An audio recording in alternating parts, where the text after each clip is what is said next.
preseason games ultimately mean nothing. And in some cases, doing good in the preseason can cause you to do poorly in the actual season.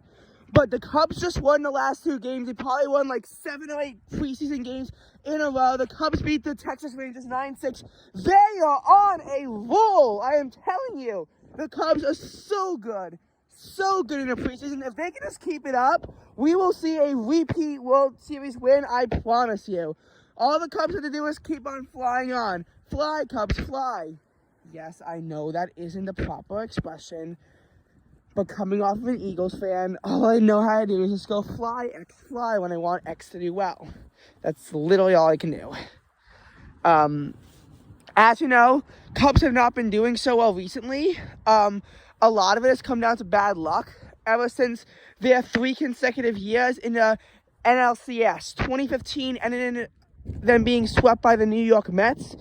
2016 resulted in a win over the Dodgers en route to their first World Series win in over a century.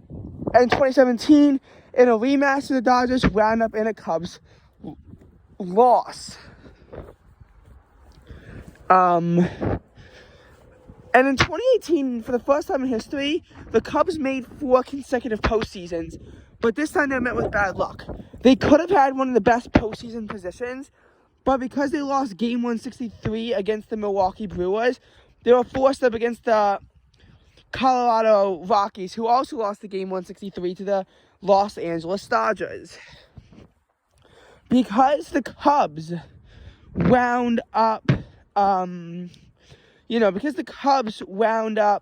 losing to the Rockies, they did not even make it to the divisional series. And 2 consecutive years of winning the NL Central were over. In 2015, they had to beat the Pirates in order to get past the wild card because they did not win division that year. So now, as far as 2019 went, they were on a really good track to make the postseason.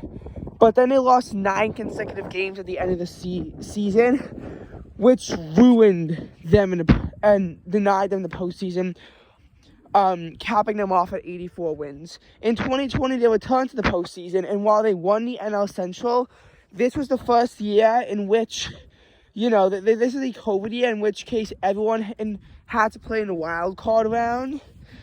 And as a result, the Cubs got swept by the Miami Marlins. They then failed to make it back in 2021 and 2022. I have hope for 2023. 2023 Cubs can certainly pull it together. If the New York Giants and the Miami Dolphins and the Jacksonville Jaguars and the New York Mets and the Seattle Mariners and the Philadelphia Phillies can all put it together, so can the Chicago Cubs. All they have to do is just not be unlucky and just try.